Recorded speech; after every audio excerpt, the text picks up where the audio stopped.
Let's talk about 3 interesting pitcher performances up next on Fantasy Baseball Today in 5.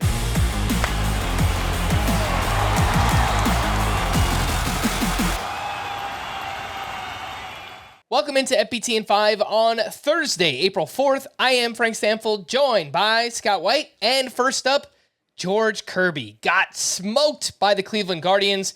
3 2/3 innings, 8 earned runs allowed, but only gave up 4 hard hits. He had a .500 BABIP against in this start.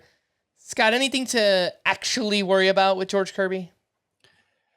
I don't think so. It was a cold day. He wasn't able to get a proper grip on his splitter. He didn't have a great feel for that pitch. And also, interesting comment from George Kirby after the game. He said, it's tough when you've got a team that really swings a lot and makes good contact. And for me, living in the zone a lot, I run into those types of games. Obviously, it's true. George Kirby is in the zone a lot, one of the best strike throwers in baseball. And it's also true, looking at the Guardians lineup, you got Steven Kwan in there, you got Jose Ramirez, you got a lot of high contact hitters who aren't particularly patient at the plate. And so it may have just been a horrible matchup for him, in addition to having the climate, the weather-related struggles for George Kirby. So, even without all that information, knowing it's one start out of 30 plus that he's supposed to make, I wouldn't be worried at this point. But all that additional context, I think helps to relieve the concerns for Kirby. I think Kirby should take a page out of Shane Bieber's book earlier in his career. Similar issue, just lived in the zone too much. Started throwing those breaking pitches out of the zone, getting more strikeouts. Might be something that George Kirby should look into doing moving forward. Let's talk about Cristian Javier, who had an uneven start against the Blue Jays. 5 shutout innings, 1 hit. Okay, both of those are good. 5 walks to 3 strikeouts, 10 swinging strikes on 97 pitches. And this is now 2 starts to open the season where he has thrown his changeup a lot more. In fact, it's been his best pitch so far. Scott, what are you seeing with Cristian Javier through 2 starts?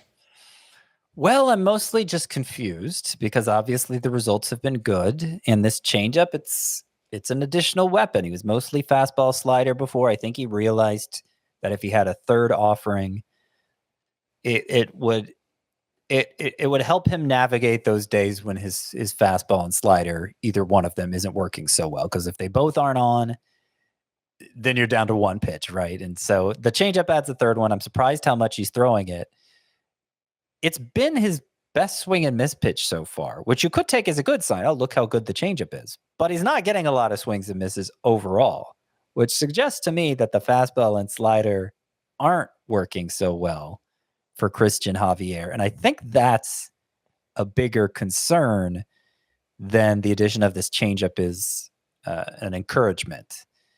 So the results have been good through 2 starts, but I'm thinking it might be worth shopping Javier. His stock, you would have to think, is up from where he was drafted. And look, he still could outperform his draft position, but he's not succeeding in the way I feel like he needs to succeed for me to totally buy into what he's doing. All right, let's fire up our first drop-o-meter of the season. 1 through 10, 1 being you want to hold this player in all leagues. 10, he's a drop in all leagues. AJ Puk, bad again. This time against the Angels, 4 innings, 4 runs allowed, 2 of those earned. He had 3 walks to 5 strikeouts.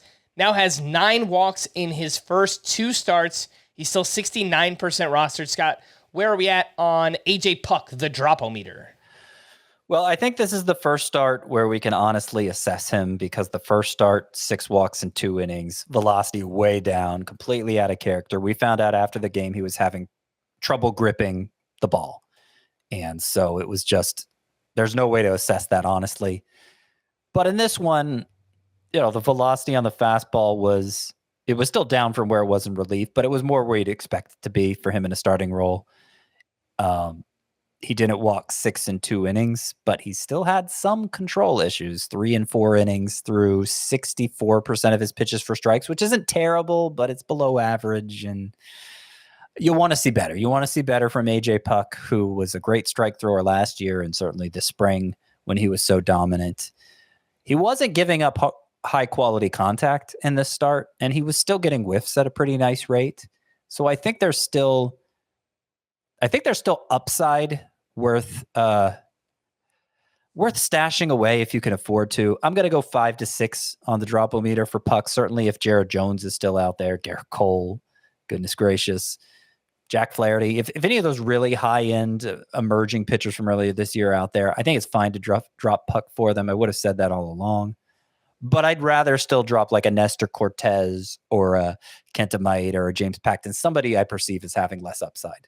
I do think you meant Garrett Crochet, Scott, because you said Garrett Cole, and I did mean Garrett Crochet. Obviously, Garrett Cole is not. Yes, should well, not be. I don't know. In non-IL leagues, maybe he is. I don't know. Yeah, but yeah.